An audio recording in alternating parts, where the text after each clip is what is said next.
Hey guys, it's Tim and this is Wrestling Unlimited as it's Monday and tonight was Monday Night Raw. I saw some people commenting on some other videos on the channel going, where's all the news? No Raw or no Raw preview today. Super busy with other work stuff because I fly out to Texas tomorrow, so I had to get a bunch of stuff done. Here's the main thing. I had most of everything done, and then the client comes back and goes, oh, the conference is getting changed up. We need everything redone and different. And I go, what? This conference is Thursday. I fly out tomorrow, so my Tuesday I'm getting no work done. So basically I had today and Wednesday to get everything done. That took me a week to do. So yeah, that's how my day's been. And then tomorrow I'm going to be on a flight for 5 hours from California to Texas. And so most of my day, I mean, I can maybe get a little work done on the airplane, but most of my work is going to be non-existent tomorrow. So while I'm gone, though, I will try to still post news videos. If there's any big news, I'll just do it like I've done in the past, grab my phone and just record myself like this and then throw them up on the YouTube channel. So I will still try to bring you guys the news. Now that we've had this extra work that, you know, we got to redo everything. Probably not going to be, actually, most likely not going to be an AEW review this week. And then most likely not going to be a SmackDown review on Friday either. But then I'll be back Saturday night. So I think, at least for SmackDown and the draft, I'm probably going to go live on Sunday, maybe, and talk about the draft and SmackDown and all that once I'm back home and settled and everything. Because I get home at like 10, 11 o'clock on Saturday, but that's if there's no delays or anything, because my friend who I'm going to that I work with, he lives in Dallas, but his other job sent him to Houston. He's been sitting on a tarmac for 2.5 hours waiting in Houston to fly back to Dallas, so he's had some delays. So who knows? We'll see. But speaking of traveling and going places, we got Luke over here with us, who last night was at AEW Dynasty. As people are saying, one of the best AEW pay-per-views ever, one of, and possibly having one of the best matches ever to take place in the United States with Bryan Danielson and Will Ospreay. So, Luke, what were your thoughts on, A, the show overall, but B, being there live and in person? And so, like, tell me what you thought, and then any, like, takeaways your dad had too, because I know you guys went together. So what'd you think of the show last night? Well, I thought the show was pretty freaking amazing, in my opinion. It was one of the best wrestling shows I've ever been to, and I've been to like quite a few wrestling shows. And it was the first AEW show I've ever been to. So with that being my first AEW show, I thought it was pretty amazing. And I thought that Will Ospreay match versus Danielson, like, it was the best match I've ever seen in person, without a doubt. Oh yeah, and I can think that.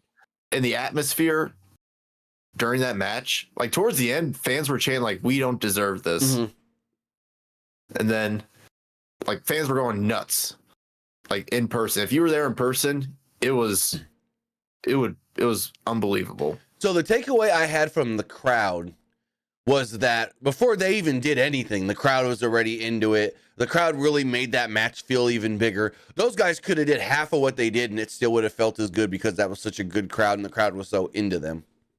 Oh yeah, the St. Louis crowd was pretty amazing in my opinion. At first I didn't really think much of it, of the crowd. I didn't really expect it to be like great or anything. I thought it was a good crowd. Yeah. Like normally the St. Louis crowd is good for like WWE shows. Like, trust me, I've witnessed it. I've been to so many like WWE shows in St. Louis, but I didn't really know what to expect for like the crowd for like an AEW show. But it was pretty good. Before we got in the building, there was a fan that had an F CM Punk. No, it was F Jack Perry. It was F Jack Perry. Said F Jack Perry. CM Punk choked him out. Well, Jack Perry showed up. Yeah, I know. I think everyone knew he showed up. I mean, it was pretty expected. Pretty predictable with the way the Bucks have been like, hey, scapegoat, you know. And then his last, his second to last New Japan match, he did a bunch of Young Bucks moves during that match. So it's like, oh yeah, he's going to be teamed up with the Elite, which I think is a great idea. And now here's my one thing with Jack Perry. Now that I've been thinking about it since last night, honestly, I think that Tony Khan airing the footage was dumb, but I don't know if Jack Perry would have got a good of a reaction last night and at the Chicago New Japan show if they didn't air that footage. I feel like if they didn't air the footage, fans would just go, oh, hey, it's Jack Perry. But because they aired the footage and there's now the whole Jack Perry, CM Punk, whose side are you on thing, I think that's actually helped Jack Perry in the long run.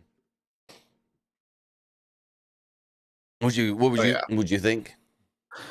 I mean, I kind of think so. I know. So, yeah, airing the footage was dumb, but I think the fans have kind of made it like look good for Jack Perry, because I know Jack Perry kind of like made it a thing, like the whole Cry Me a River thing is what helped Jack Perry. Yep. But with all of that, we also got some news to talk about. But before we get into the news, I want to say thank you for joining us here. Twitch.tv/PWU Unlimited, YouTube.com/Pro Wrestling Unlimited, and podcast services all around the globe like Stitcher, Spotify, Google Pod, Apple Pod, Anchor, iHeartRadio, and so much more. Remember, if you're watching live on Twitch, you can help us out a couple of different ways. You can either help us out by hitting that donate button down below or by donating Twitch bits in the live chat. Also, remember, you can help us out by subscribing to the channel one of two different ways. You can either subscribe, excuse me, you can either subscribe with a tiered subscription, or you can subscribe with Amazon Prime. Because remember, if you have Amazon Prime, then you have Prime Gaming. Prime Gaming gives you a lot of cool things like free games, free stuff for games, and you always get one free subscription to any Twitch channel you want to subscribe to throughout the month. And I greatly appreciate it if you did right here. Pro Wrestling Unlimited. Also, remember to head over to YouTube and do a couple things for us over there. Hit that subscribe button. That way you know when we go live. That way you know when we post new videos and post things to the community tab.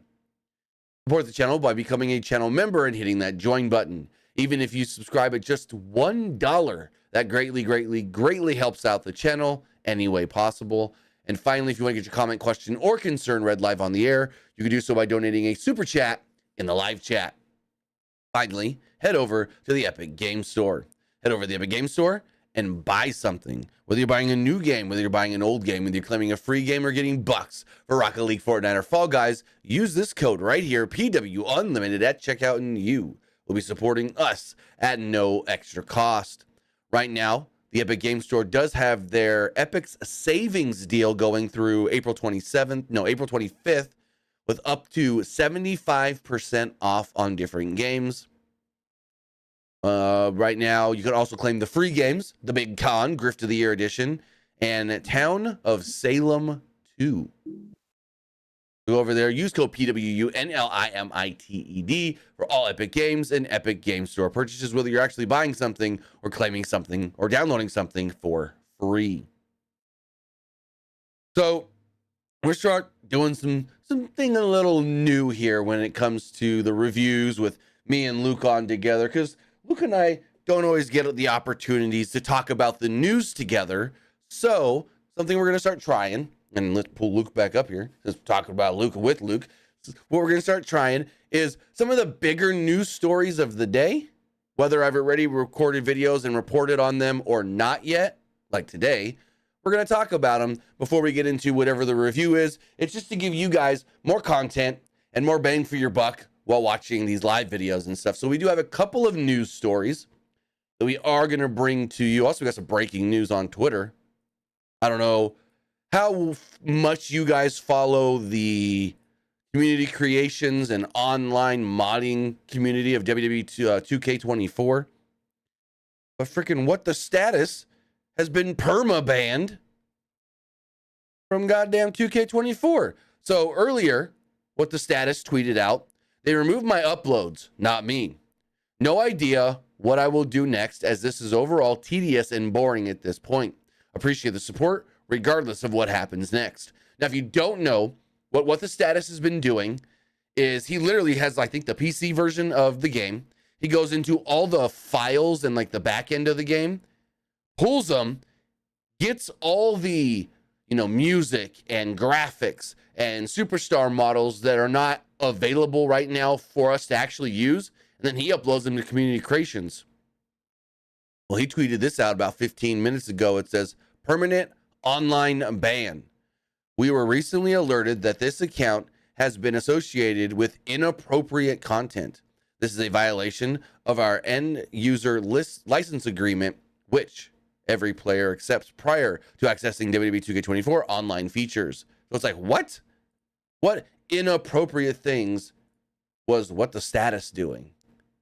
All he was doing was giving us more content that they weren't giving to us, but still had in the game. Like, he gave us the way to get all the graphics and the music and everything for Indu Share, because Veer and Songo were in the game, but for some reason put in the game as separate guys, not a tag team. So like their tag team stuff was there, but not available. He made it available. So I don't know how much you follow, you know, what the status of some of these other modder hacker 2K guys, but any thoughts on this? I mean, maybe it was just some random person just reporting him, and then 2K just decided to ban him or something. Yeah, I don't know. Like this is literally posted in the last 15 minutes, so I don't know what the full story is here. Like the first tweet he sent out was this morning, and then he didn't send out anything else until the permanent ban tweet, which is very, very interesting. But getting into some other news here. Looks like one WWE superstar is sticking around for a while. We got some news pertaining to a former Universal Champion. Let's pull this up here on the screen. Finn Balor, former Universal NXT and Tag Team Champion, former IC Champion as well, tweeted this out not long before Raw went on the air tonight, stating, quote, I would like to take this moment to say thank you to WWE for 10 incredible years. And after much thought and consideration, I have decided that now is the right time to say, I ain't going nowhere. I love the way he worded this because it really sounded like someone ready to leave. And then at the end, he's just like, I ain't going anywhere, or I ain't going nowhere. So I thought that was a really clever way for him to tweet this out, just because, in my opinion, at least, the way it's written sounds like someone saying, hey, WWE, thank you for the 10 years, but I'm ready to move on. But that ain't the case.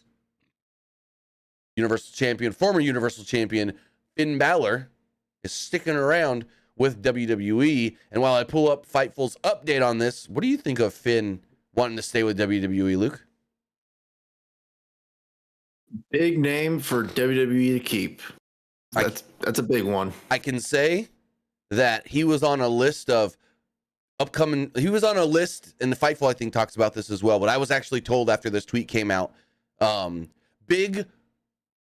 literally, someone sent me a tweet with knowledge and says, big ups for WWE keeping Finn. And I was like, well, yeah, that's big. And they go, it's bigger than you think. And I said, why? And they go, because Tony Khan has a list of free agents coming up in the next year that he wants. And Finn was on Tony's list. Finn was somebody that he wanted. Anybody would want Finn Balor. I'm sure New Japan would love to have him back. Right. AEW would love to have him. Like, think of the stuff that AEW could like do with him, like especially with the matches, like him versus Will Ospreay, him versus Kenny. So Fightful, give me Finn versus Okada again. Ooh, yeah. So, and Fightful's got an update on this, where they state, quote, WWE is retaining a big name and a former Universal Champion. Finn Balor posted on X Monday, quote, and then it's the same tweet we just read. Their report goes on to continue stating, Fightful had heard Monday that Balor was staying with WWE and was signing a long-term contract extension with the company. Balor's deal was set to be up within the next couple of months. We're told that WWE was looking to sign Balor to a multi-year big money offer. It was expected that he would have major interest outside of the company, and that specifically, AEW is looking to sign potential free agents this summer. His name was on their list of talent they were keeping an eye on. So yeah, big ups, as I was tweeted or messaged earlier, big ups to WWE for keeping Finn Balor, keeping him locked up. Now we still got to figure out what's going on with Drew McIntyre, what's going on with Seth Rollins, what's going on with Becky Lynch, all their contracts are up this year. I believe Dijak's contract is up this year, and there may be a couple others as well. Because if you remember, when AEW started in 2019, Vince at first thought, it's whatever. But once he realized it's not whatever, he signed people to 5-year deals. So there's a good number of people that their deals may be coming up this year. So we'll see what's next. But this is good to hear that Finn signed a new deal, or he's about to sign a new deal, because we had heard those, reports recently of, hey, they haven't even talked to Drew yet. They haven't even talked to Becky yet. So good on WWE and good on Finn Balor for wanting to keep that relationship going, even though it looks like they may be going a new route with the Finn Balor character, as there's a lot of dissension with the Judgment Day, as we saw tonight on Raw.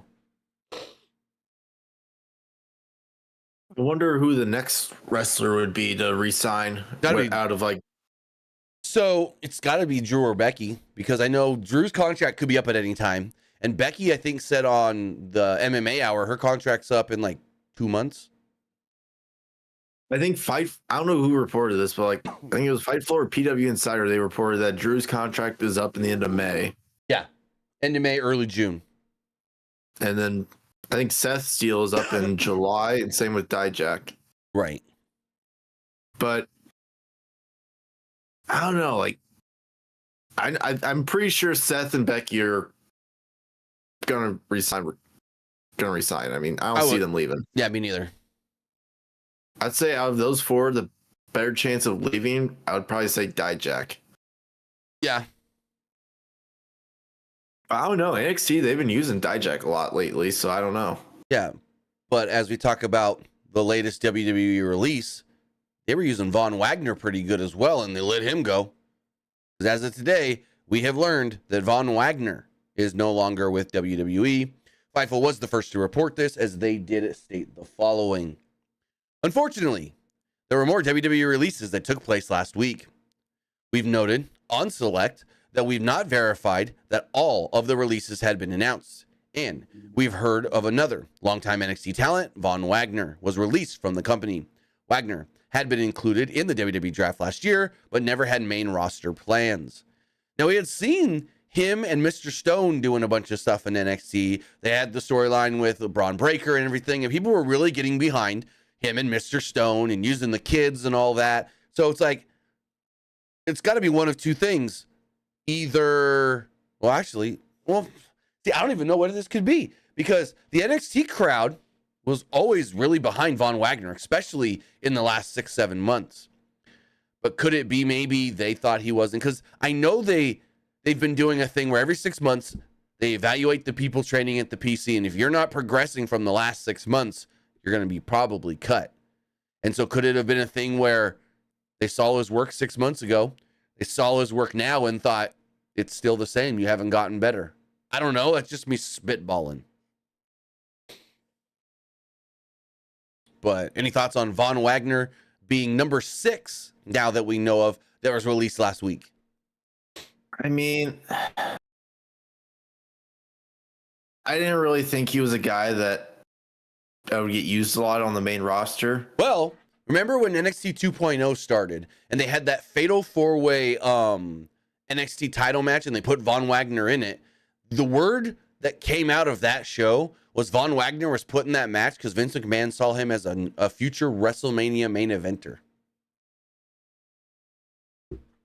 Well, that's why they paired him with Kyle O'Reilly, because they were going the whole route of like Kyle was gonna like mentor Von because WWE sees him as like a big star in the future. Hold on.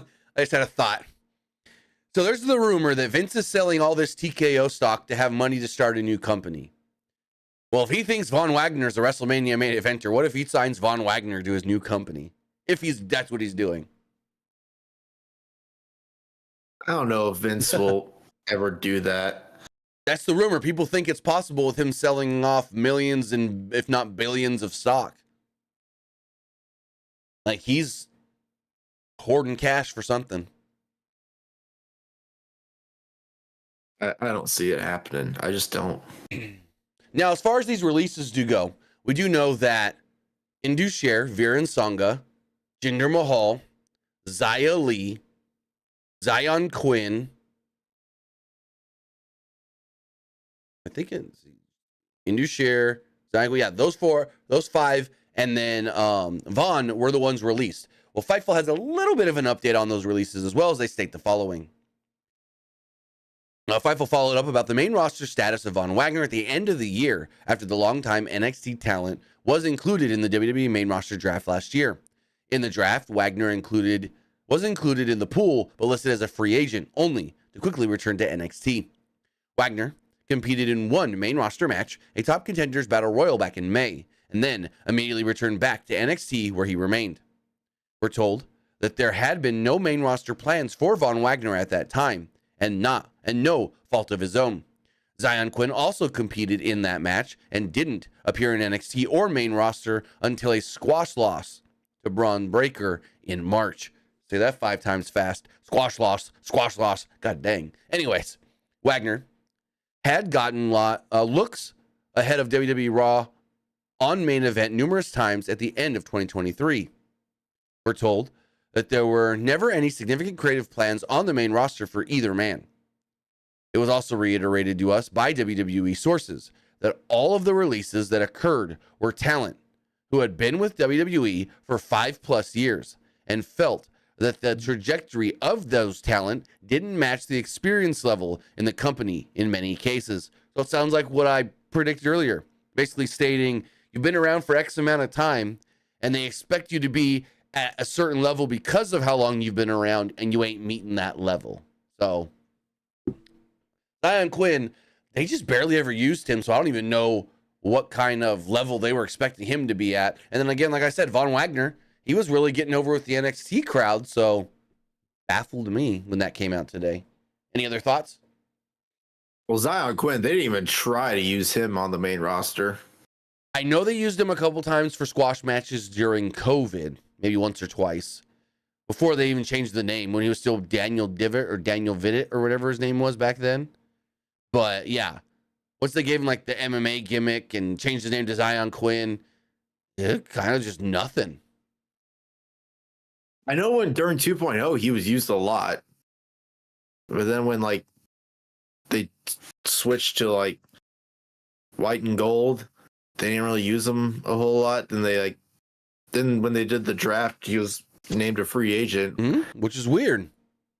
Well, the reason why I feel like the reason why was because like he was signed with WWE for like a long time. He was in the same signee class as like Mia Yim. So he's only ever wrestled when she signed. So he's only ever wrestled for WWE, and his first match was in the end of November 2018. It was a battle royal at a live event. I wonder, out of all these stars, if AEW will try to sign one. What if AEW signed Jinder Mahal? That would be hilarious. Okay, you say that. If all these releases took place last Friday, which we know that was the date, 90 days from there is July 18th. Do you know what big wrestling event is 2 days after July 18th, on July 20th? What? TNA Slammiversary. What if TNA signs any of these people and brings them in for Slammiversary like they have done in the past? I can see it. Very good chance. I can see Jinder being one of them, actually. Here's my one big thing. WWE had a wrestler that had such popularity that god dang Disney made a movie about the guy. Frickin' Veer, the $1 Million Arm. Disney made a movie about him, and they barely even used him and didn't even utilize that there's a movie about this goddamn guy. Like, are you kidding me? I think that's one of the biggest fumbles, flops that WWE's had in a while on them, not on Veer. Veer Mahan was drafted to the Pittsburgh. A movie about him? Veer Mahan was drafted to the Pittsburgh Pirates. They called it the $1 Million Arm, and freaking Disney made a movie about him. He then goes to WWE, changes his entire look. You would never know it's the same guy. He got big, grew his hair out, grew his beard out. When he played baseball, he was skinny, baby face, but yeah, look at him in baseball and look at him in WWE. You would not think it's the same guy. But WWE had a guy that Disney made a movie about, and they couldn't do anything with him. He just kept coming and coming, and Vera's coming, and Vera's coming. Then he came, and he was coming again. But you want to know something that a lot of people forgot about? So back in NXT Black and Gold era, him and Sanga were brought in, and Stokely Hathaway was like their manager. Yep. For like one thing, and they weren't used since. And then Stokely wasn't even used for like 2 years, and then like 2 years after that happened, he was brought in for Diamond Mine. Mm-hmm. Like they only did that one thing with those three, and like nothing since. Yep. But yeah, I feel like of all the big names from other sports that they have signed in the last decade, they really had something there, because, you know, it's like fucking Disney made a movie about this guy. A lot of people know who he is because of that, because of his story even before they made the movie, with him getting drafted to the Pirates and everything. But it's just like, I feel like that was a big flop by WWE. Like, I don't know if they didn't see him good in the ring or something, and that's why they didn't use him a lot. And they were just like, eh. But even at that, utilize the guy's popularity. But I think that might have been a Vince thing. I really don't know. Even if it was a Vince thing not wanting to use him, Triple H, Nick Khan let him go. Well, I think Vince wanted to use him as a big singles guy, because when the whole like Vera's coming, but then when Vince left, Triple H didn't really have anything for him. Yeah, but we saw Veer coming vignettes almost as many times as we saw Emelina vignettes. But regardless, it's unfortunate, and hopefully on July 18th and further past the line down on that, some of these, if not all of these men and women, find work elsewhere. Again, there are 99 no competes on all 6 of them, but as of July 18th, they should all be free to go do whatever they want. And again, TNA's got Slammiversary on July 20th.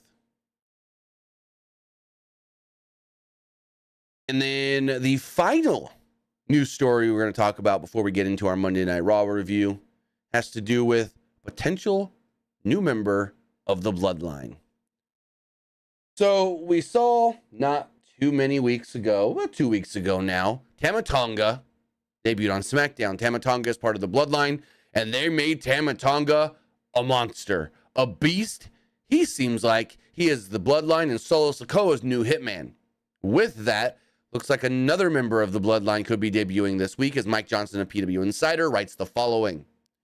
The expectation within WWE is that former MLW champion Jacob Fatu will debut on WWE within the next week. The belief among those we've spoken to in creative is that the debut could happen as early as this Friday Night SmackDown in Cincy, and that he would be a regular on the main roster going forward. That's the interesting thing there, is another signee that's going to bypass NXT, another new guy that they're saying, yeah, nope, straight to the main roster. And so them putting him straight to SmackDown, where the other members of the Bloodline are, makes me believe that he is also going to be joining the Bloodline. So what do you think of A, Jacob Fatu possibly debuting as early as this Friday, and B, Jacob Fatu potentially coming in as another member of Solo Sikoa's new Bloodline? I'm all for it. I am all for it. Yep. Like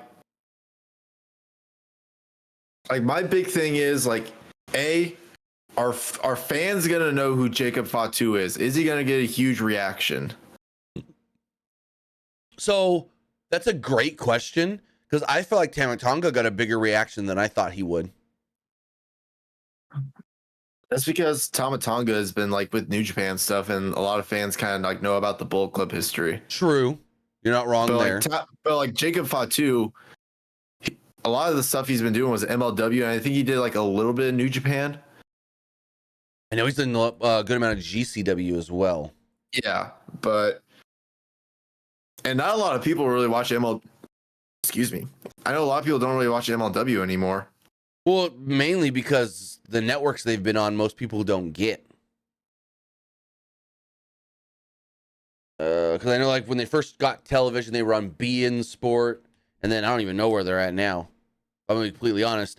I only watch MLW because they send me the shows via email every week. But yeah, Jacob Fatu's worked a lot of MLW, GCW. He did work the New Japan Battle in the Valley show earlier this year.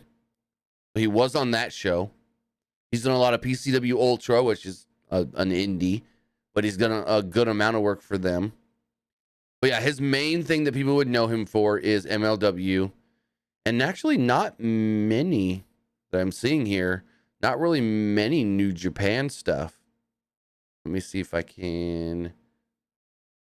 Let's see, New Japan. Actually, I think this year was the first time he worked New Japan, the Battle in the Valley show. Because if I'm looking at his cage match, the only year that he has anything New Japan is 2024. According to his cage match. And if that's wrong, it's wrong. But that's just what I'm going off of. So, I think you're right, though. Tama Tonga's got the bloodline, or not the bloodline, the Bullet Club history and all that. So that's why people probably knew who he was. Jacob, I think, yeah, he'll probably get a lesser reaction at first than Tama Tonga did. But there are many that say that he is probably the most athletic of anybody in that family. Like the things that he can do for his size, oh boy. You ever seen in MLW, he did a freaking moonsault. He pulled a Cody Rhodes and did a moonsault off top of a steel cage. Oh, yeah. So I'm excited. I've always been a big Jacob Fatu fan. I've seen him live a couple times. And so it's like, finally, we're getting Jacob Fatu. Because WWE has been interested in the past, but the old regime was like, nope. He's got priors. He's got some legal issues. He's got arrests. He's been arrested in the past. We don't want him. But new regime, new chances. Well, and also Booker T was like really pushing for WWE to get him. Yep. Yep. I think right now is like the perfect time to bring him in, especially with all the bloodline stuff. Exactly. Because I feel like before all the bloodline stuff, it was like, okay, what can you really do with him? Well, he would have been great in NXT though, like yes. But I think with all bloodline stuff, you can easily just put him on the main roster. Mm-hmm. Oh, and like I think him and Tama Tonga, they would be like an excellent tag team as well. Well, you know what makes them as a tag team even more special if you put them together, right? Yeah, because Haku and wait, is that right? Yeah, Tama Tonga's dad, Haku, and Jacob Fatu's dad. I always forget who his dad was, but they were a tag team back in the 80s. Sam Fatu. Yes. Tongan Kid. Haku and Tongan Kid, they were a tag team back in the 80s. And so, yeah. You got, the connection right there. Plus the other connection, his brother's Umaga. So it's like, yeah. But what if they made Jacob Fatu like the new Umaga? Well, that's Solo. I know that's Solo, but like, well, they are transitioning Solo a little bit. But like, would you rather have Jacob Fatu be the new Umaga or Solo? I'd keep it on Solo because I want Jacob Fatu to come in as his own guy and not be like, oh, he's just another Solo Sikoa. You know what I mean? Yeah. Another question is, do they change his name? I don't think so because they didn't change Tama Tonga's name. Right, but do you think they'd want him to have like the Fatu last name? Because they haven't done that with Usos or Solo. Again, new regime, new era, new chances, new rules. I don't think they do. I think he keeps the same name. We'll see. I'm pretty excited for it. I really am. Me too. Like, and another thing is like, how do they have him debuted? Does he come out and attack Kevin Owens or Probably. So I don't know. I don't really know what they're gonna do with the whole like Bloodline and Kevin Owens stuff. what if Kevin Owens is in the ring, or no, Bloodline's in the ring, and it's Solo and Tama Tonga. Kevin Owens then comes out and is, talking crap, saying, you guys attacked me last week and this and that. He's like, but I didn't come alone. Jimmy then comes out and it's, the odds are even, but the two veterans, the more experienced guys, even though I would say Tama Tonga's just as experienced as Jimmy Uso and Kevin Owens. Anyways, Kevin Owens and Jimmy get the advantage. And that's when Jacob comes out to give the numbers advantage to the Bloodline. And then he beats down by him. So Tama Tonga, we've seen beat down Jimmy. We've seen Tama Tonga beat down Kevin Owens. But if they want to make Jacob Fatu look like an even bigger monster, he beats down both Kevin Owens and Jimmy by himself at the same time. Just a fantasy booking.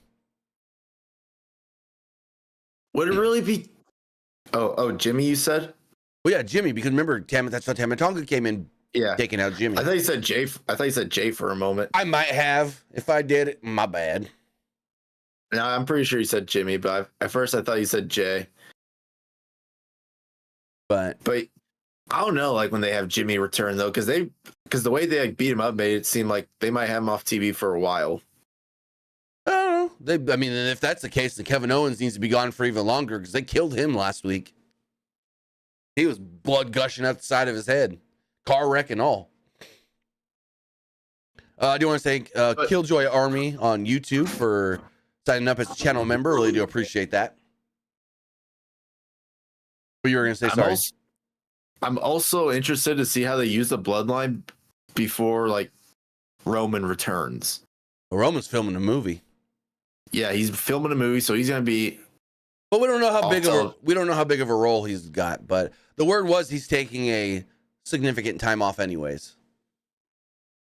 But like, my big thing is, what are they going to do at like SummerSlam with like Solo, Tama Tonga, and Fatu? What are they going to do at like Money in the Bank with those guys? I mean, you got Backlash coming up a week from this weekend. Then you've got King and Queen of the Ring coming up in May. And you got Clash at the Castle. Mm-hmm. Clash at the Castle is in June. Yeah, June. So there's plenty of pay-per-views to do stuff, whether it's tag matches, singles matches, 6-man tags, and so forth. But I'm excited for Jacob Fatu and everything they're doing with this new Bloodline. I like that they're elevating Solo now, and Solo's not just the guy that stands on the side and beats people up. Solo is now becoming a leader because the guy that he followed lost and disappeared, and he knows that the family needs somebody to step up. So I really like that. And there was foreshadowing on this when Roman said in the past, Solo could be the next head of the table.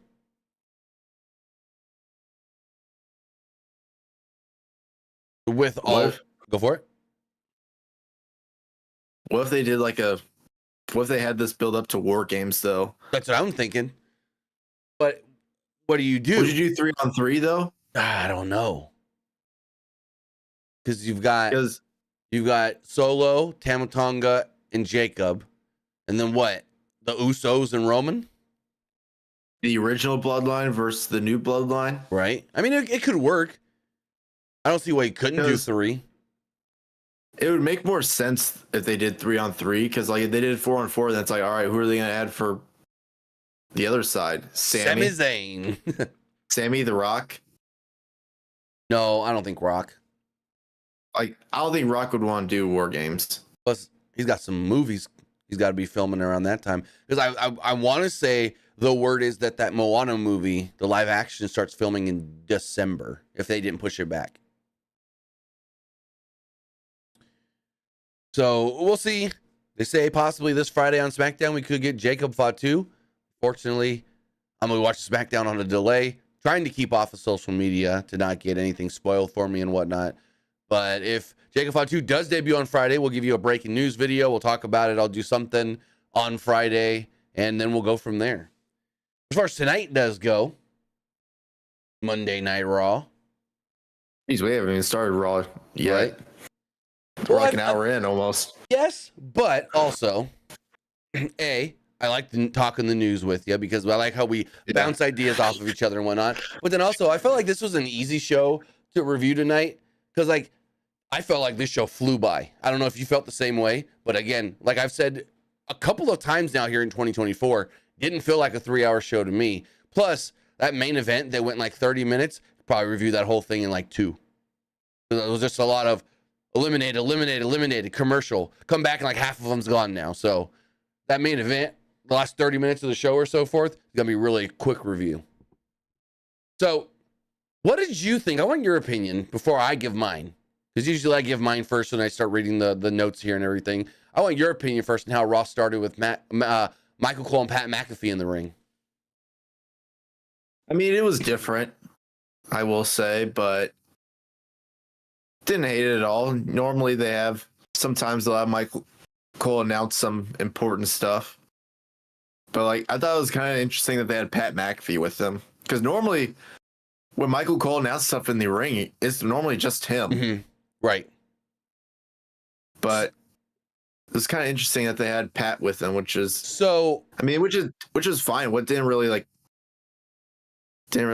do anything negative or anything, but no, but I just liked kind it. of different. I liked it because it was right off the rip telling us, hey, the women's battle royal for the vacant title, that's our main event. And then Pat's over here hyping it up. Now I know in NXT they've done this a number of times, whether it was with Vic Joseph and Wade Barrett or Vic Joseph and Booker T, where the show would start and they're standing next to the ring. Welcome to NXT. Tonight we've got, and they run down the card really fast. And I know they've done that a number of times in NXT.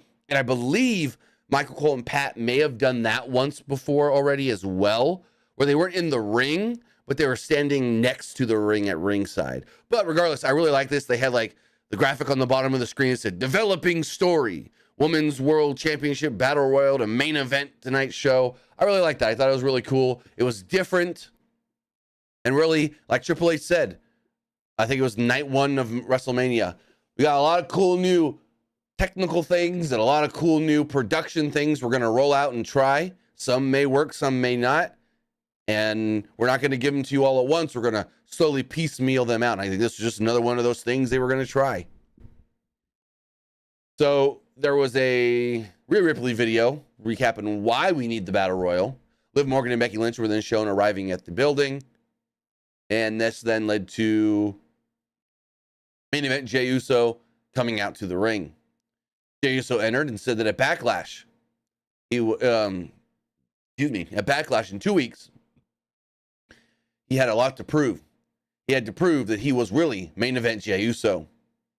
He said he's got to beat Damian Priest to make everything he went through all worth it. Priest then came out, and Jey was ready for a fight, but Priest told him, hey, relax, I'm just here to talk. Priest put him over and said, hey, you earned this spot. And, I'm proud to have you as my first challenger and so forth. Priest told us a story about how basically, I don't know, he didn't give like a timeline on when this happened, but he said there was one time after Jey became a singles guy that him and Priest were talking, and Priest was like, hey, I told you, remember back that one day in the locker room when I was like, we're both going to make it? And so you think, oh, he's given a compliment to Jey. He's really, pushing Jey as a big star. And he goes, and well, if you see this title on my shoulder, that means I did make it. So it was more of the like heel thing of, yeah, we both tried and I got there first.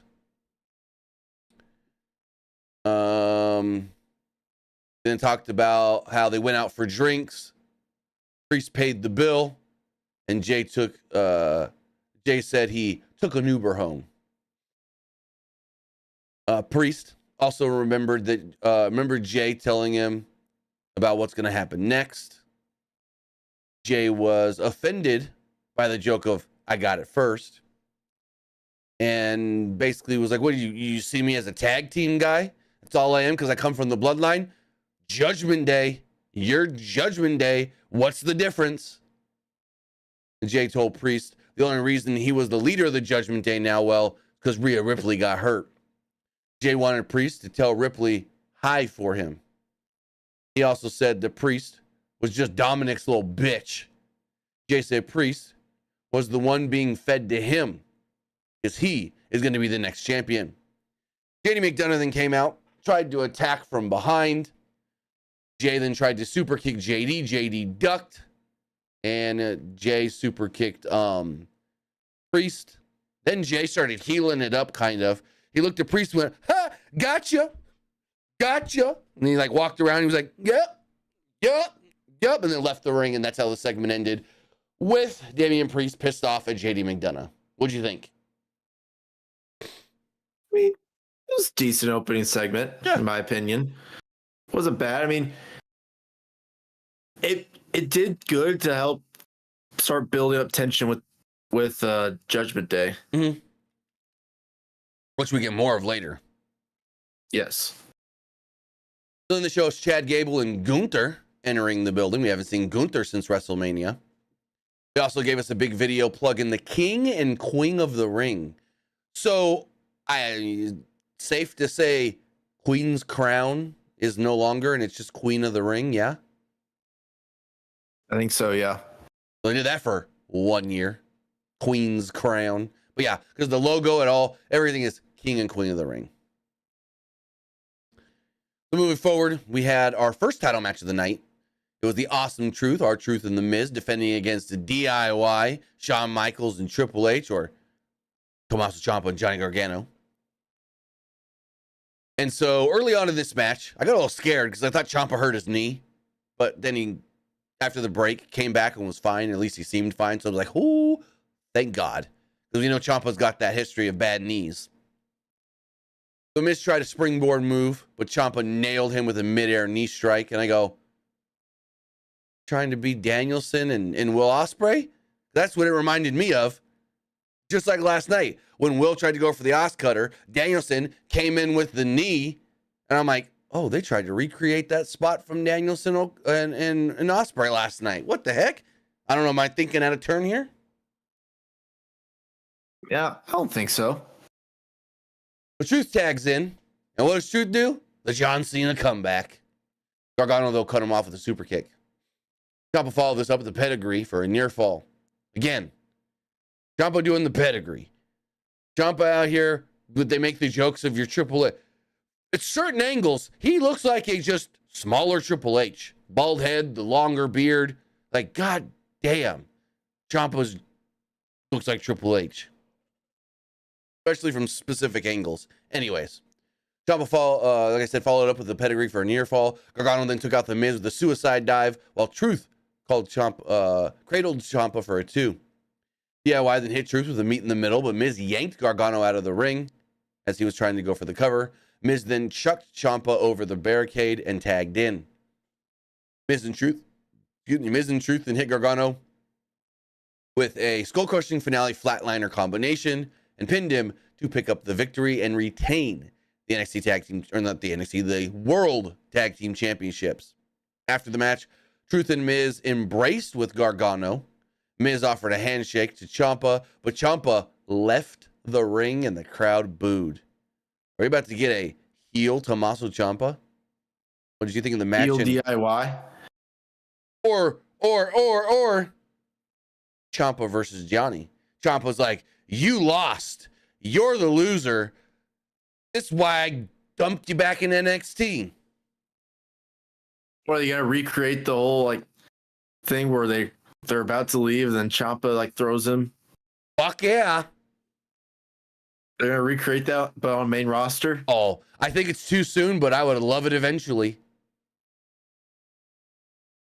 What did you think of the match? Match was okay. I wouldn't say it was great. Honestly, I was kind of disappointed that they didn't do this match at Backlash. Yeah, that was kind of weird. I mean, especially it sucks for DIY because, like, man, they're kind of using them as just like guys just challenging for the belts but not winning. Yeah. I mean, they've been taking a lot of L's recently, though. So as far as Gargano and Ciampa do go, they have lost. Not kept, so they lost as a tag team because like Gargano got a win on Speed recently. Which, have you been watching Speed on No, I haven't. Twitter? I love it. Quick 3-minute matches that is just all action. Hell yeah. And it's not just all the smaller cruiserweights. You have freaking Bronson Reed in there going just as quick. I think Speed is amazing. And it's 3-minute matches. Who doesn't have 3 minutes? It's literally like start to finish. Program starts, program ends, no more than like 3 minutes and 5 seconds. I think it's like the longest one. Like the one last week, the Gargano match from last week, where he beat Angel Garza, was like 2.5 minutes. So it's like, dang. Anyways, DIY has lost 1, 2, 3, 4, 5. They've lost like in the last, we'll see, in 2024 altogether, they've lost. Let me see. So 1, 2, not counting house shows, just TV. 3, 4, 5, 6, 7, 8 losses and 3 wins in 2024 so far in tag team action.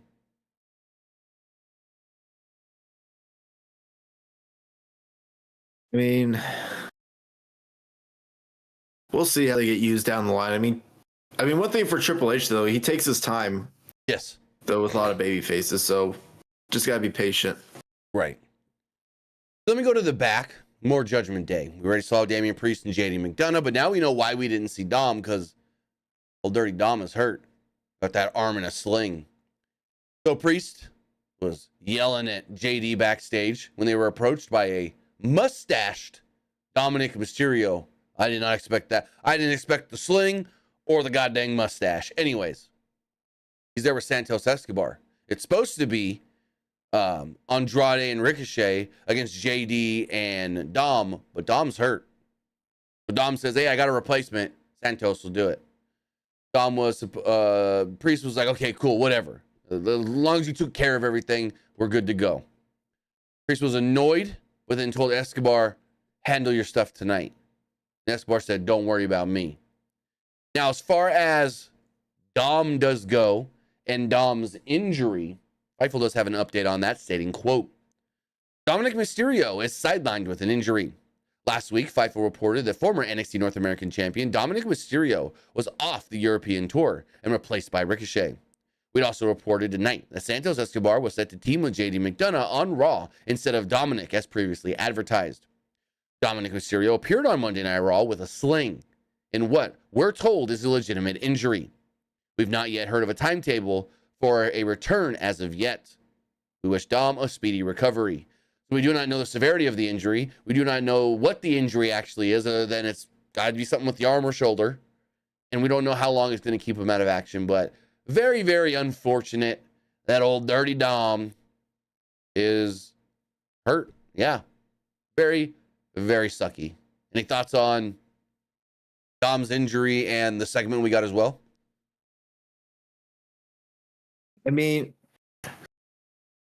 the injury does suck, especially the timing with it. Mm-hmm. In my opinion, especially with all the bloodlines. I mean, not blood, but Judgment Day stuff that's going on. It's very bad timing, but yeah, hopefully speedy recovery. And I thought the segment was pretty decent, in my opinion. Same here. Then we got a pretty good segment. We got old Gunther basically saying, I lost the IC title. Now I'm ready to become the king of the ring. Gunther enters the ring with Giovanni Vinci and Ludwig Kaiser. Gunther says that he wasn't here to talk about WrestleMania or take shots at Sami Zayn. He elevated what the Intercontinental Championship means over his 666-day reign.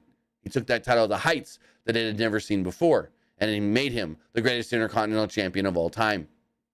Gunther said that he walked around with a target on his back for 2 years, but now the weight has been lifted. Gunther said, quote, "Thank you to Sammy for lifting that weight. He could not be the hunter, or he could now be the hunter instead of the hunted." He then declared that he will be entering himself into the King of the Ring tournament. That after I win the King of the Ring, I could then decide what championship I want to go after. Now, full stop for a second. Is that a thing for this year? The winner of the King of the Ring basically becomes Money in the Bank? Or is that just him saying, hey, once I've earned something, I can then try for something bigger? What do you think? I think it was probably just, if I get this, then I'm gonna try and get like something bigger, in my opinion. Because I don't think we've ever seen King of the Ring automatically get a title shot. We have. 2002. we have? 2002, Brock Lesnar. Brock Lesnar won King of the Ring and was ultimately given a title shot against The Rock at SummerSlam, where he won the belt for the first time. Because basically, Paul Heyman worked it in. If Brock wins the King of the Ring, Brock becomes the #1 contender to The Rock. That's the only time that I can remember. And again, there may have been a time in the 90s or something that I don't know about. But that's the only time that I can remember that the King of the Ring winner then ended up getting like a world title shot or something. And if I'm wrong and there was another time, let me know in the live chat. So he says that he was going to warn everybody and every champion that when he's the hunted, or that he has been hunted, and as the hunter and the general and the soon-to-be king, he's coming after all of them. New Day would then interrupt, and Xavier Woods noted, hey, I'm the reigning defending King of the Ring. And then he said, Gunther ain't gonna how do you say this word? Usurp his throne? I always say that word wrong. Woods says he's gonna cement his legacy by becoming a 2-time King of the Ring. Now, I got a little trivia question for you, Luke. Can you name the only other 2-time King of the Ring? It happened in the 90s. Here's your hint.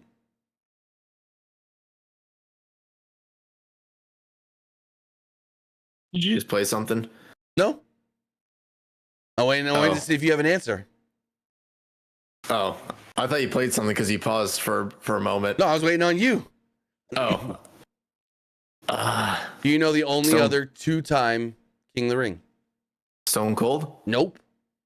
Triple H? Bret the Hitman Hart.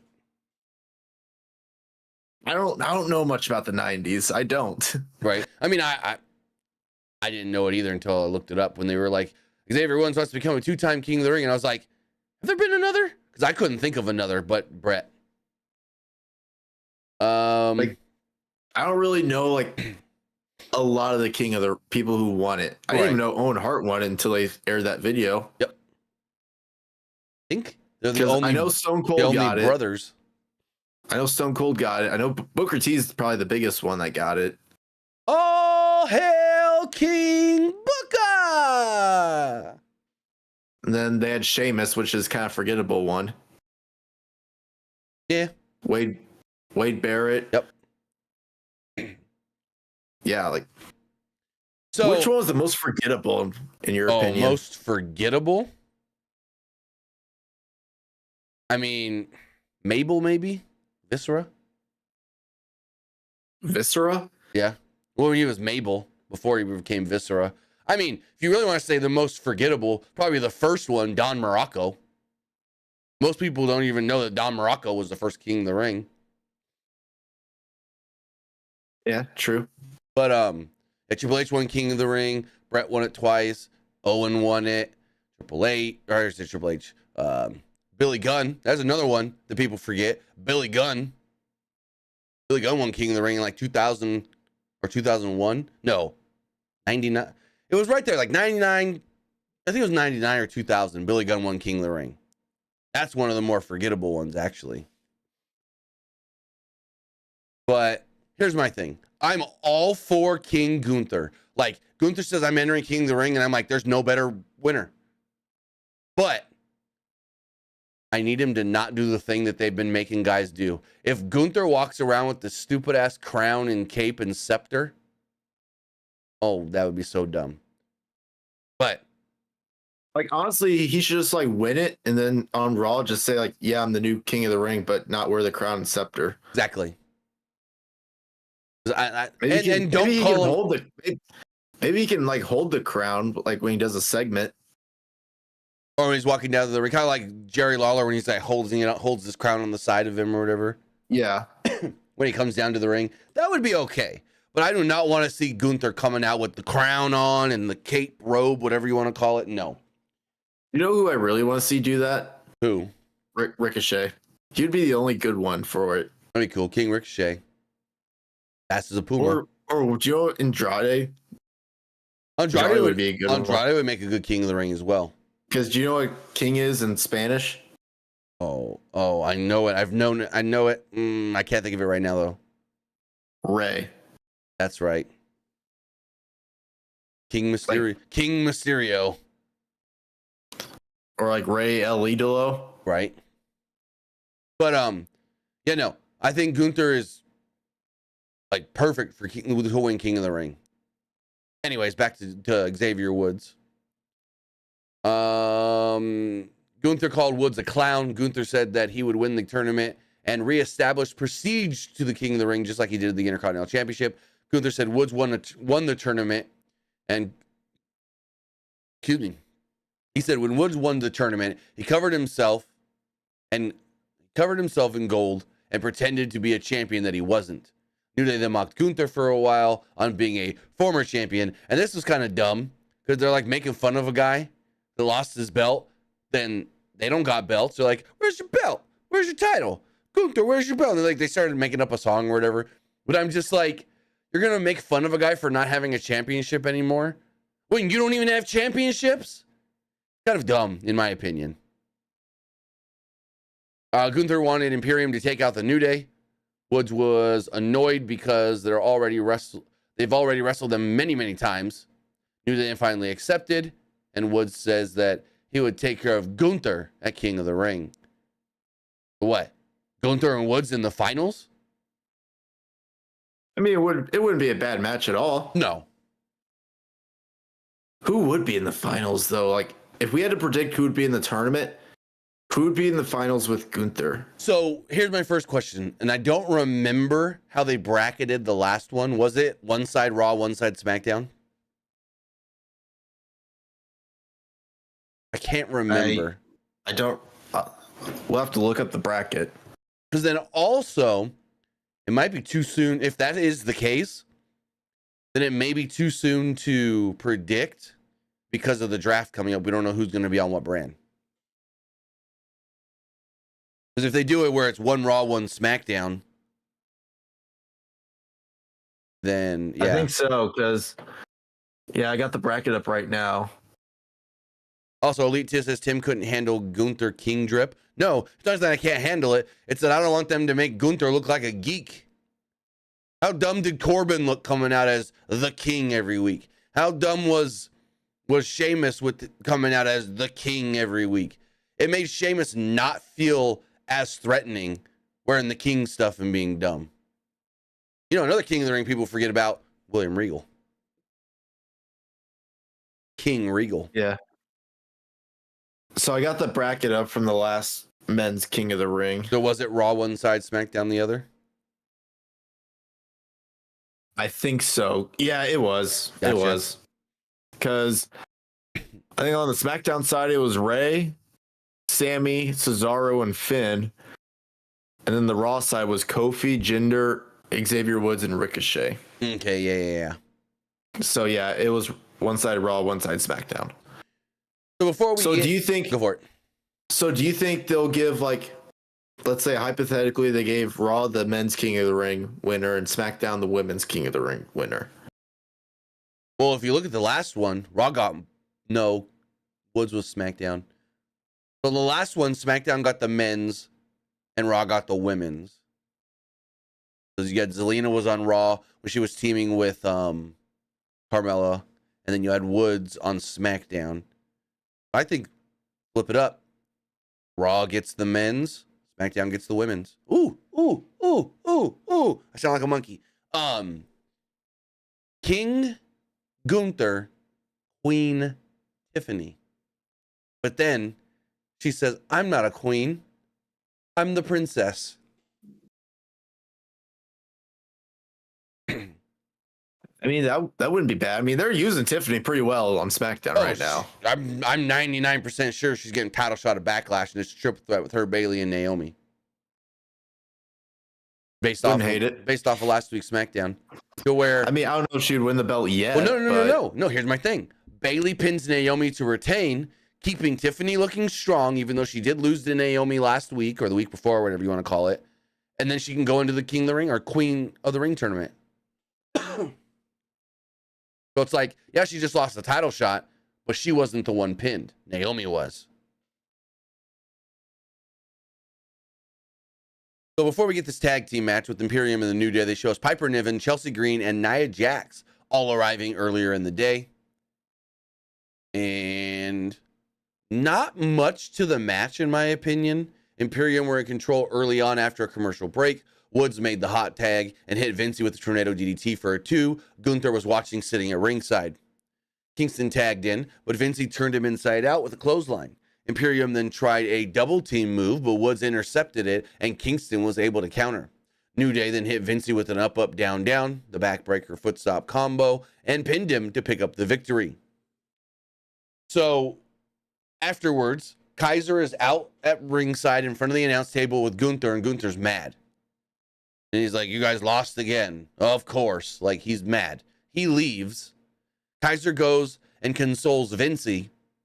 And the longer they keep the camera on these two guys, and Vincey's got his arm around, or Kaiser's got his arm around Vincey, I'm like, Vincey about to get his ass beat. And they get out of the ring, and I go, oh, he's about to do it. And then boom. Giovanni Vincey gets his ass beat by Ludwig Kaiser. Kaiser helps him out of the ring and then shoves him into the side of the ring, into the dasher boards.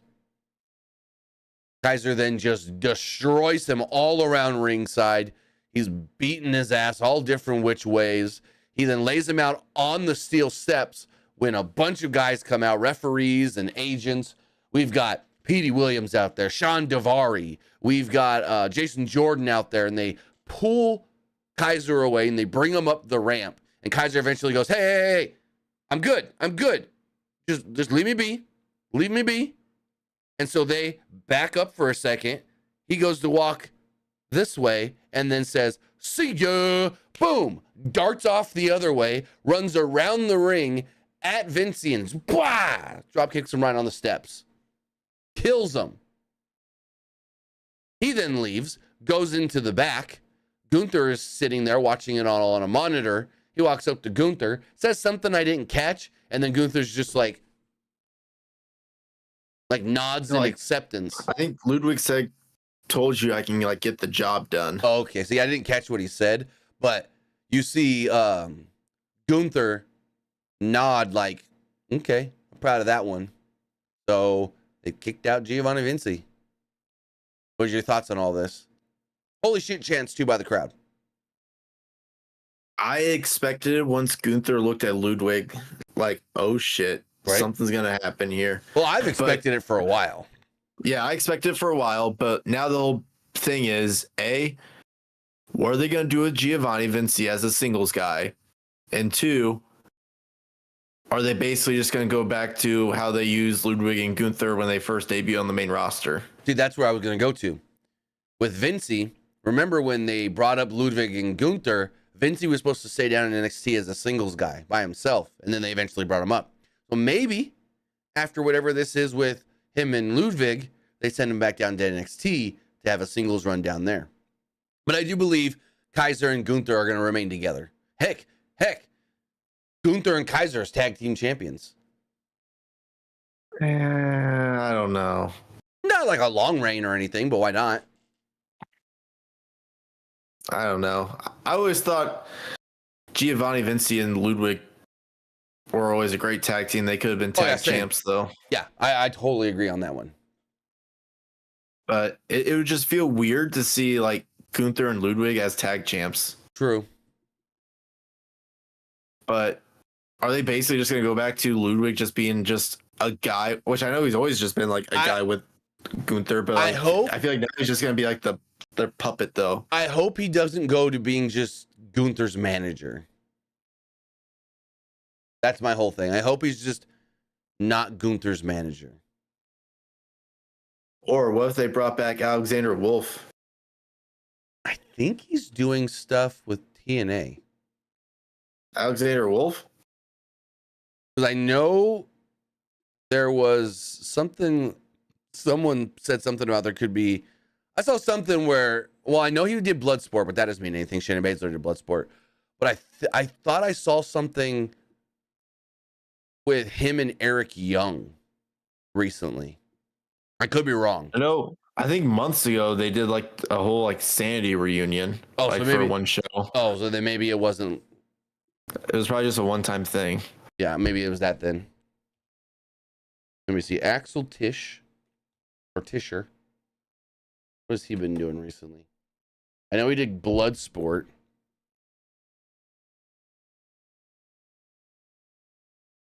Yeah, he's been doing a lot of overseas stuff. He mainly does stuff in the UK. Yep. So maybe. I don't know. He worked yesterday for Progress. But as we move forward, there was an Andrade video hyping him up before the big tag match later in the night. Drew McIntyre then came out to the ring and was greeted with CM Punk chants.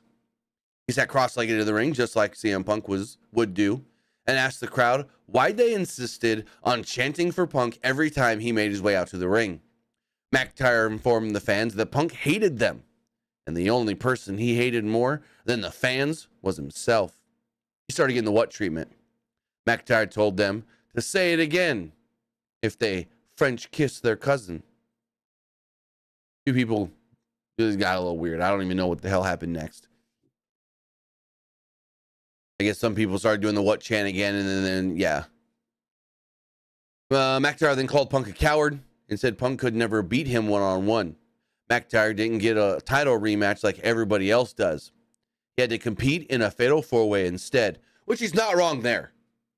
But then using that logic, well, no. I was like, Gunther didn't get a title rematch, but Gunther doesn't want one. Anyways, Punk got involved in his fatal four-way match, and that allowed Jey Uso to take advantage like a coward and pick up the victory. McIntyre wasn't going to complain and would instead come out swinging.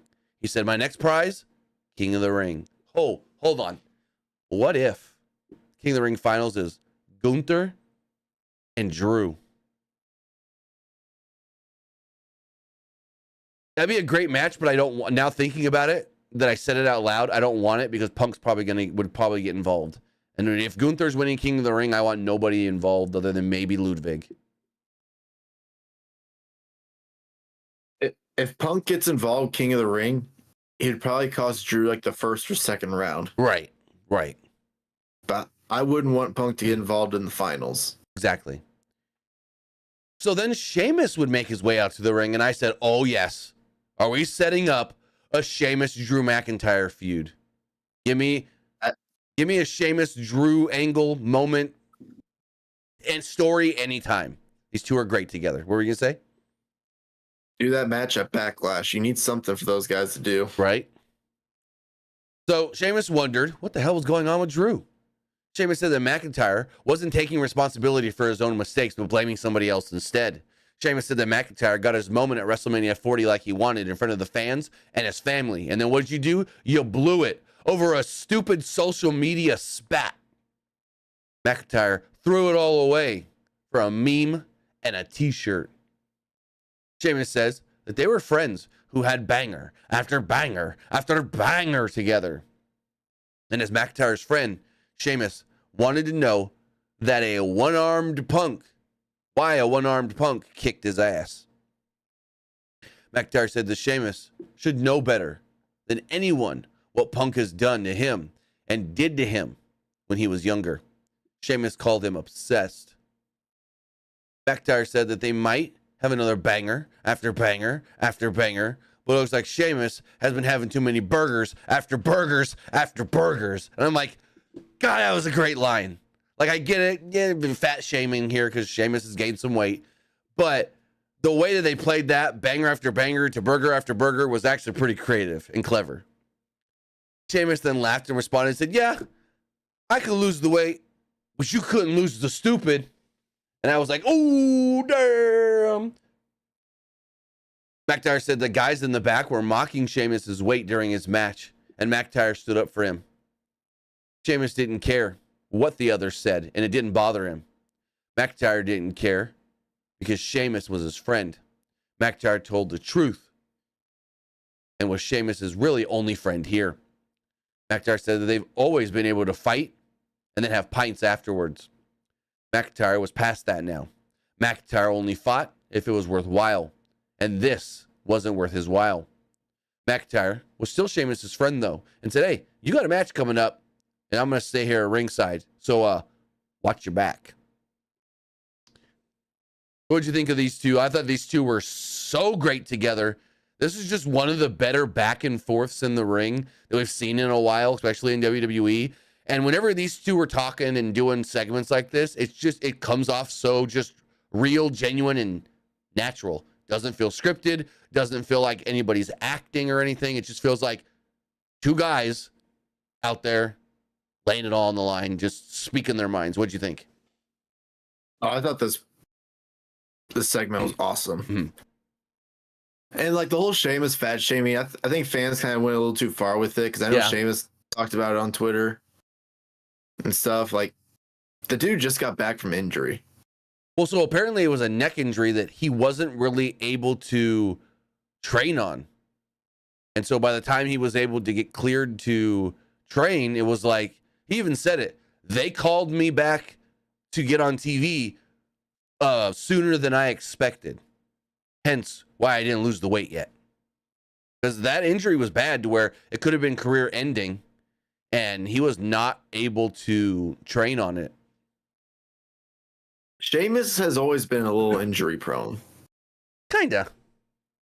Apparently there was that rumor that like WWE was deciding between like Sheamus or Roman to have like that Roman Reigns title reign.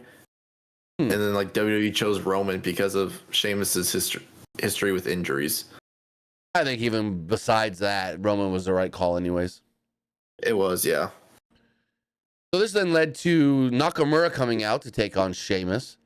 I thought the greatest part of all this, which was a detriment to the match because you weren't focusing on the match, was Michael Cole and Pat McAfee just talking about Drew the whole time as Drew's sitting on the announce table. They're just talking about Drew, talking crap about him a little bit too. And Drew's just sitting there. He can hear them, because then eventually he goes over and starts talking into Pat's headset, which is pretty funny. But Nakamura targeted Sheamus's neck, but Sheamus fought back after a break and hit an avalanche white noise for a close near fall. Sheamus looked at McIntyre, allowing Nakamura to hit him from behind with a knee strike. Sheamus then countered a Kinshasa into a power slam. Nakamura avoided a brogue kick, but Sheamus responded with a knee strike for a 2. Nakamura then hit a few strikes, but Sheamus suddenly hit the brogue kick and picked up the victory. Oh, another guy that you said DIY loses a lot? God damn, does Nakamura lose a lot? What'd you think? I mean, the match was good. I think Sheamus needed it more. Yeah. Oh, yeah. Since he just returned, but jeez. I think this is not the first time we've ever had Sheamus versus Nakamura, but I think it's the first time they've ever done it on TV. The match went 11 minutes. So it wasn't like it was short or anything, but I think there was too much focus from commentary on Drew. It's like I said, pulled from the match.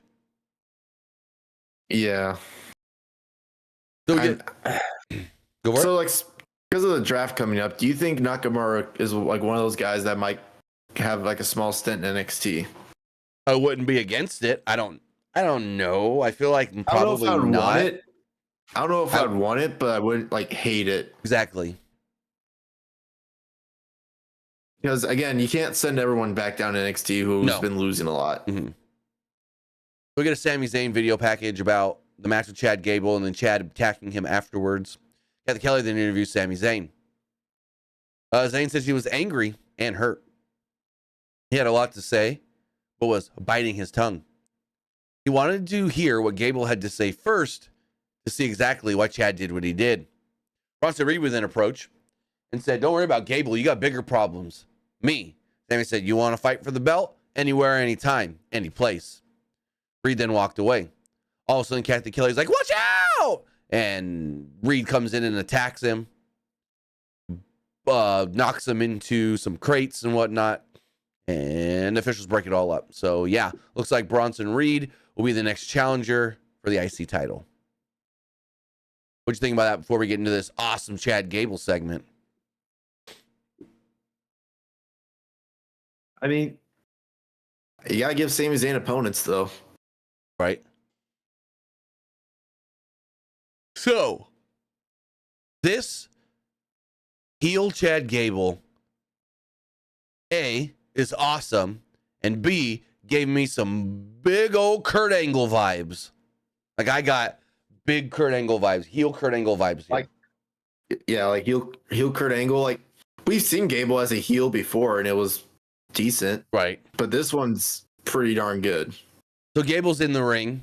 He's wearing a suit, but then you've got Alpha Academy behind him. Otis and, well, they're all wearing their gear. They're all colorful gear or whatever. Gable said what he did to Zayn was justified. Zayn winning in Montreal wasn't enough for him. Zayn had to rub it in his face. He had to go celebrate at ringside while he knew Chad was still in the ring. Gable was the bigger man and raised Zayn's hand. But again, that wasn't enough for Zayn. Zayn then went to his wife and his family, knowing that he took the moment from Gable. Gable feels like he may have wasted his time training Sami Zayn for the match at WrestleMania, when at WrestleMania it shouldn't have been Sami celebrating, it should have been he celebrating with his daughter. And instead, he wasted so much time. So much time training a bunch of freaking losers as he looks at the Alpha Academy behind him. He admonishes Tozawa for racking up losses week after week after week. He calls Maxine pretty as a princess, but dumb as a box of rocks. He then wondered what else he had to do for her to become, or for her, because he'd gotten nothing in return, and she's nothing more than pathetic. The crowd then chanted for Otis as Gable turned his attention to his friend, his real life friend. Gable called Otis the biggest disappointment of all of them. Gable said this is why they signed up for the Alpha Academy. They were getting honest feedback and couldn't be upset from any of this. They were now going to focus on him, and they were all going to win. Or they were all going to focus on him, and they were all going to win him the IC title together, no matter what it takes. Kyle chanted no. Gable wanted to hear them all say it. Gable put the mic to Otis, who hesitated and said, "No matter what." Gable was pleased and left on his own. I loved this. I thought this was great. Basically, he's like, hey, I've wasted so much goddamn time training you guys. Now, you're going to help me do the dirty work and get that IC title. So it's only a matter of time before he says, screw you, Otis, screw you, Tozawa, and brings in the Creed brothers. What'd you think of all this? Oh, yeah, this was pretty darn good right here. I loved it. Now, big question is, like, so the rumor is that they're gonna have the Creed brothers be aligned with Gable. Right. The big question is, how do they do it? Probably Otis and Tozawa are in a tag match. They lose. Gable comes out and says, you guys are pathetic. You guys are losers. I've got real winners to back me up. And then out comes the Creeds and attack them, beat them up. Something like that. Either I'd say you guys are done. Like, I'm leaving you. The next week he brings out the Creeds to be aligned with them. That would work too. Just keep it simple, I guess. Now, does Ivy Nile join them as well? Oh, maybe Ivy's super conflicted because, you know, she loves the Creeds, but Maxine's Also was one of her closest friends. Maybe you can do a slow build with that. Like, Ivy's like Maxine, I didn't know this was gonna happen. And she but then eventually ends up turning on her. There you go. I like that. So we go 'Cause to that's the same thing they did with Dakota Kai and Bailey. yeah, basically. We go to the back, and Dominic approaches Ricochet. Ricochet was upset that Dom wasn't cleared to be in their match and looked forward to beating him up eventually. Ricochet called McDonough a bobblehead. As you know, they always make the jokes of JD's got a big head, and said that he would beat him this week on Speed. Yeah, because the winner of that match, Ricochet and JD on Speed, moves into the finals for the Speed Championship. What's the brackets on that right now? Because it's Ricochet and JD, Bronson Reed and Johnny, I want to say. Speed brackets. Let's see. It is...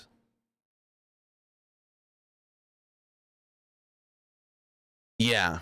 So Reed and Johnny, Ricochet and JD, the winners of those two matches then move on to fight for the inaugural Speed Championship. I think the finals comes down to Ricochet and Bronson Reed. But actually, would it though? If Bronson wants to go after the IC title, what are you gonna have? That's gonna be a weird one. Also, do you think Ricochet wins the Speed belt? You think he comes out with it on Raw every week? I mean, I don't know if I'd do that personally, because I guarantee you there's a lot of fans that are like on Raw gonna look at the Speed belt and not know what it is. Right. Because I guarantee you there's a lot of fans that don't watch Speed. Also, they never said that the winner gets a belt. They just said the winner will be the first ever Speed champion. And then it's just like, I don't think they really get a belt. Maybe it's just like, you're the Speed champion. Congratulations. Right, because what I heard is that Speed is going to be something along what they've been doing, mini tournaments. And then the winner of that mini tournament becomes the champion. So maybe that's all it is. And there's no actual like belt. And it's just like, right. What is Speed? Why do guys want to fight on Speed? Oh, for the right to just say, hey, I won this mini tournament. It's maybe, I don't know. We'll see. They haven't said when the finals are going to be. Wait, hold on. Is this a real graphic from WWE? If this is a real graphic from WWE... oh, no, it's not. Never mind. I was gonna say, I saw a graphic here with a belt on it and it said Speed. Never mind. Anywho. Ricochet left. Liv Morgan then walked up. The two didn't say a word. Kind of looked at each other awkwardly. And then that was it. That was kind of weird. Nia Jackson cut a promo stating her intentions on winning the championship later tonight. This then led to a tag team match. It was Ricochet and Andrade against Santos Escobar and JD McDonough in a 12-minute match. So the heels took control early ahead of a commercial break after Dom did try to get involved. Andrade made the hot tag and hit Escobar with a dragon screw and a running double knees for a 2. Ricochet then tagged back in and hit a springboard clothesline and a standing shooting star, but McDonough broke up the cover. Escobar and McDonough gave Andrade a double vertical suplex. Ricochet tried a springboard clothesline, but Escobar caught him in midair with a knee. Escobar then brought Ricochet to the top, and this was cool, but it was a little convoluted and took a little too much time to set up the finish here. I liked it, though. So, Escobar brought Ricochet to the top rope with a Hurricane Rana, but Ricochet then flipped. It is weird. So, JD is laying. He gets dropped off the top rope. Escobar then hits a Hurricane Rana on Ricochet. Ricochet then flips off the ropes with the Hurricane Rana and lands a leg drop on JD. So technically, Escobar threw Ricochet onto his own tag team partner. It was kind of convoluted, but cool at the same time. And WWE tried as many times as they could to use their Sky Cam, their Wile E. Coyote cam. I don't know if you noticed that as well. They had that sky cam, like every match they tried to use it at least once or twice.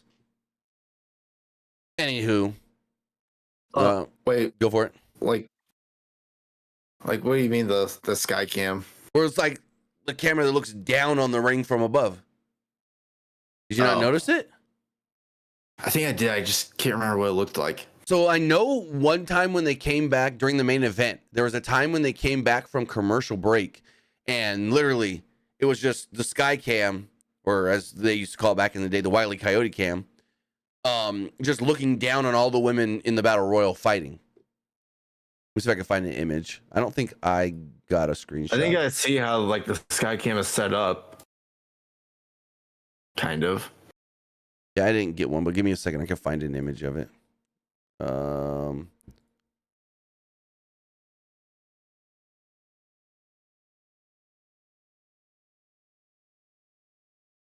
me see. Raw Skycam. Nobody's posted any images of it.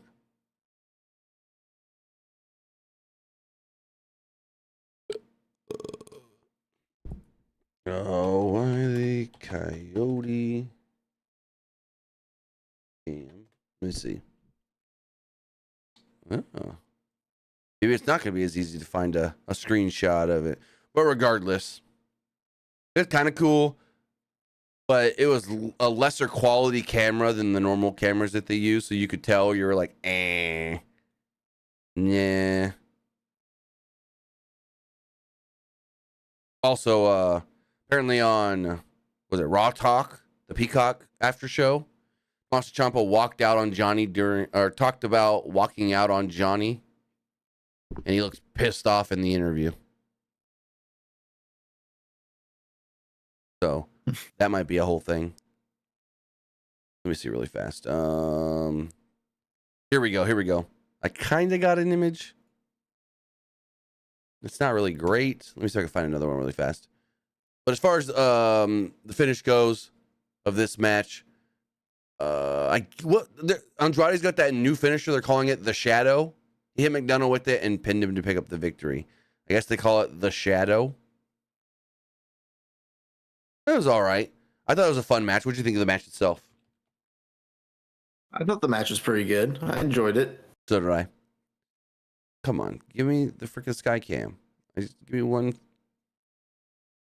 I should know what the sky cam is because I do camera production for my job, so I should know what that is. It's just a camera that's looking down, straight down. Oh. We see it in ladder matches. They used to use it a lot for ladder matches back in the day. But trust me, I've done like camera production where they put me on top of a press box and looking down. Right. That's what I'm the sky cam that I saw is where it's like taped on like some rope. On Raw? No, like sky cam, like how it's set up. Oh, gotcha. Well, I kind of found one image. It's not the best, but it kind of gives you an idea of what I'm talking about from the angle, at least. Let me pull this up on the screen. It was basically this angle.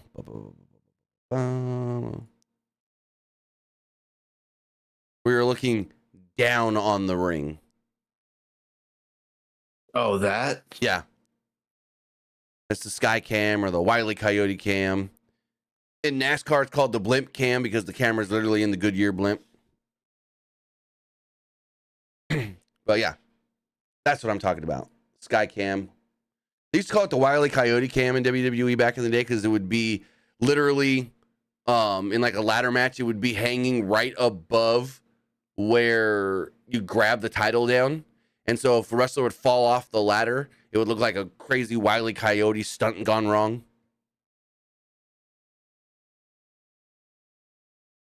But yeah, basically that. There was a better shot of it, but that was the only one I can find on social media without taking forever. Anywho, moving forward. Oh, what happened? I just lost my notes. Let me reopen these really fast. There we go. I didn't lose them. So after the match, basically Escobar just disappears. And Priest comes out and beats up Andrade and Ricochet. He gave Ricochet a razor's edge and planted Andrade with a South of Heaven chokeslam. JD is then outside of the ring. Dom is up on the apron, and Priest says something to Dom, and JD's like, "What did he say?" And Priest goes, "You want to know what I said? I said that I don't need you guys, but you need me."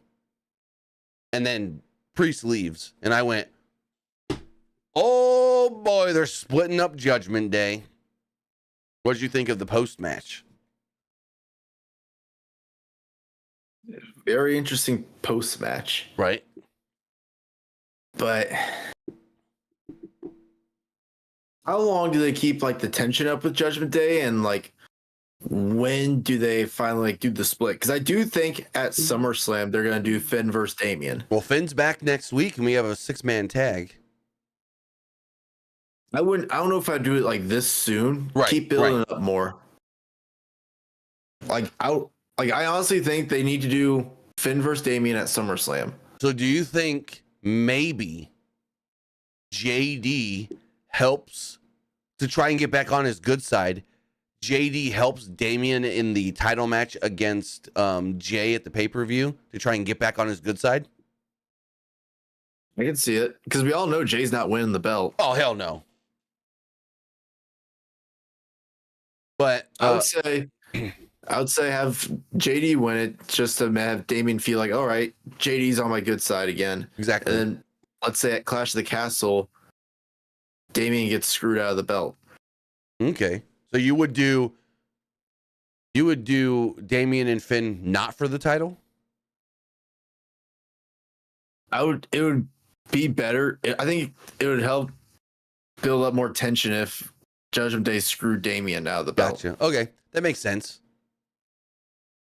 I feel like for this kind of rivalry, you should have to do like just an actual like rivalry, not like have a belt on the line. Right. And I get what you're saying, because you need that reason why you need a real reason why Priest is upset and no longer wanting to be friends with them because they screwed him over, basically. Right. We then get a Zoe Stark video package. She talks about how she came up to the main roster 1 year ago. She was told, hey, just sit back and learn. And she didn't. She jumped right in and did all the kinds of things that a top star would do. And tonight, she's going to do that again when she wins the Battle Royal.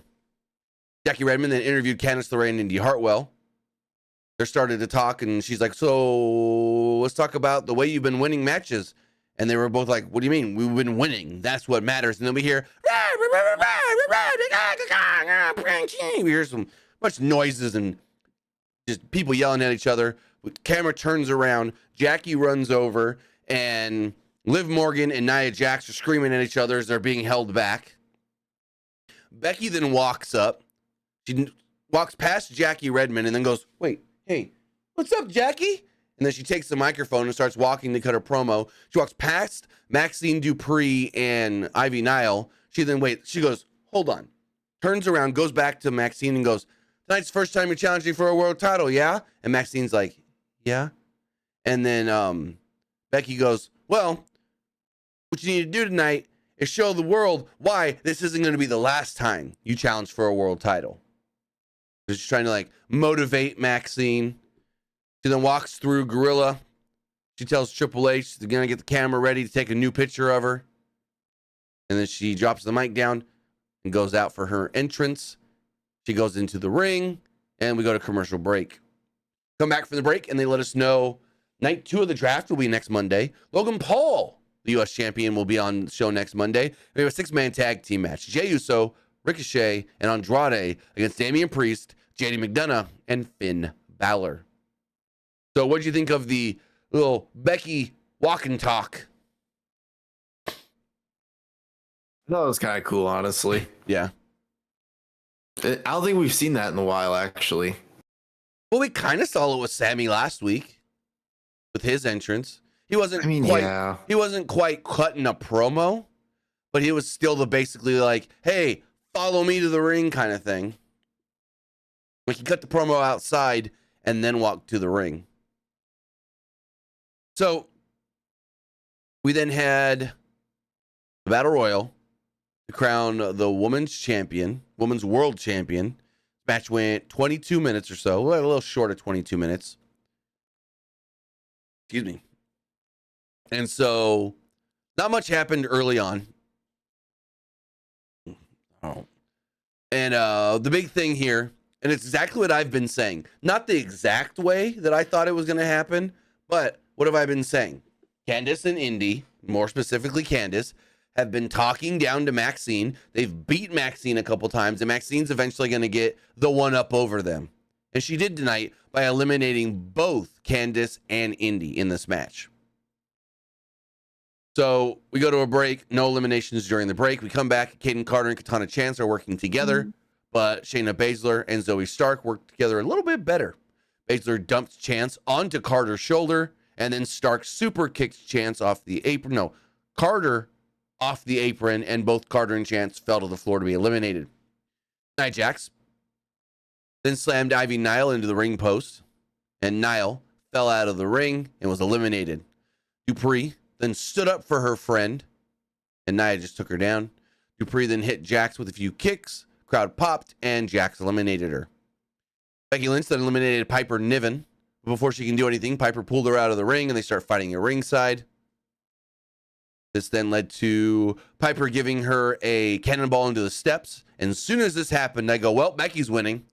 They're going to do the whole thing of Becky's going to get taken out at ringside and then come back and win it all. So that was very obvious and totally telegraphed here, especially when it got even worse. So I thought it was funny.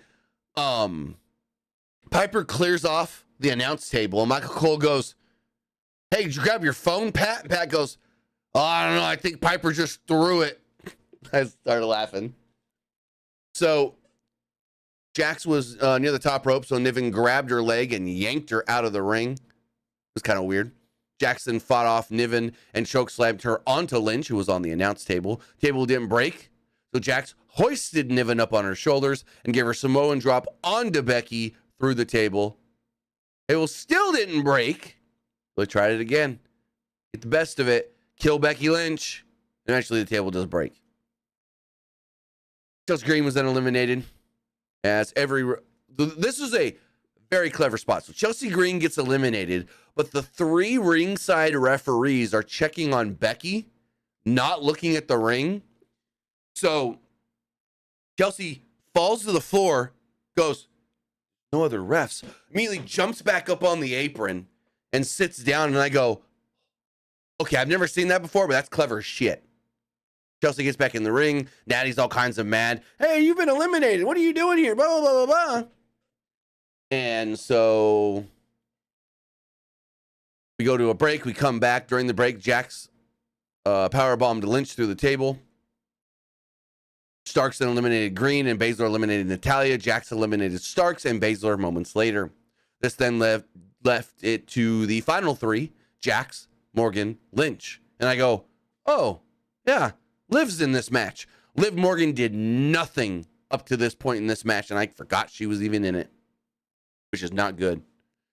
So Lynch eventually crawls back into the ring. Morgan gave Jax a code breaker as Lynch simultaneously brought Morgan down with a neck breaker. Jax hit each woman with a Samoan drop. Jackson tried to eliminate Morgan and Lynch at the same time, but they brought her down together instead. They tried a double team suplex, but Jax suplexed both of them.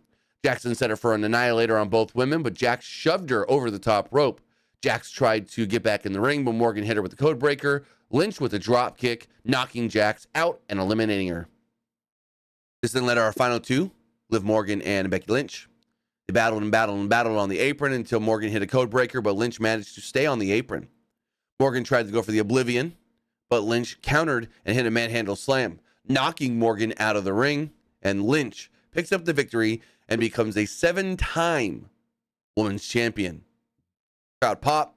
She jumped into the crowd, celebrated with a bunch of different people in the crowd. One kid even managed to get a selfie with her. And there we go. Becky Lynch is the new women's world champion. What do you think of the match and Becky winning? Because it seems like there's a good amount of people on social media that weren't for Becky and really, really, really wanted Liv to win.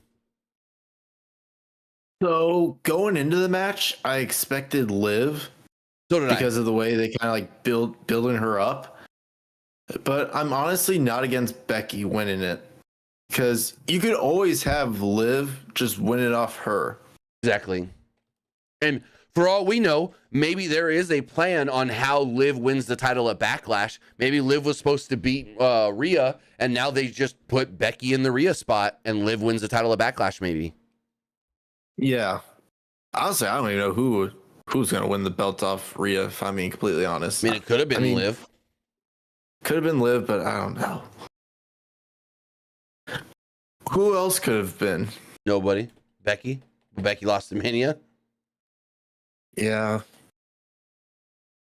I really don't know who would it be. Like, Liv was really the only one that made sense. Right. But with that is everything that took place tonight on Monday Night Raw. If you guys are watching live on Twitch, I just put up the poll, so go vote over there as we check the other polls as well. Let's refresh all of this. Boom, boom, boom. As far as the Threads poll does go, 48% liked the show, 43% thought it was just all right, and 10% didn't like it. Looking at the Twitter X poll, 57% liked the show, 31% thought it was just all right, and 10% didn't like it. YouTube community poll, 71% liked the show, 21% thought it was just all right, and 8% didn't like it. Some of the comments here says Liv should have won. Person says, I thought Becky was taking a break. Person says, Triple H dropped the ball big time tonight. I don't know what that means. Why? Because Liv didn't win? Like, god damn. Someone trying to compare Dynasty to Raw. That's not comparable. Pay-per-view to a weekly show. Another person says, completely garbage. Liv didn't win. And the person says, congratulations to the man. As far as the YouTube live poll, 71% liked the show, 19% thought it was just all right, and 10% didn't like it. Finally, the Twitch poll, 67% thought it was just all right, 33% liked Raw. With that, guys, that is going to wrap everything up. I want to say thank you for joining us here. Twitch.tv/PWU Unlimited, YouTube.com/Pro Wrestling Unlimited, and podcast services all around the globe like Stitcher, Spotify, Google Pod, Apple Pod, Anchor, iHeartRadio, and so much more. Luke, tell them where they can find you. You can find me over at Twitter X at Petke_21, and you can also find me over at Twitch at Young Grasshopper Luke. With that, guys, unfortunately, there's probably not going to be another live stream till Sunday when I will talk about night one of the draft and SmackDown and so forth. I'm just going to be super busy all week. I fly out to Texas tomorrow, come back Saturday evening, like late.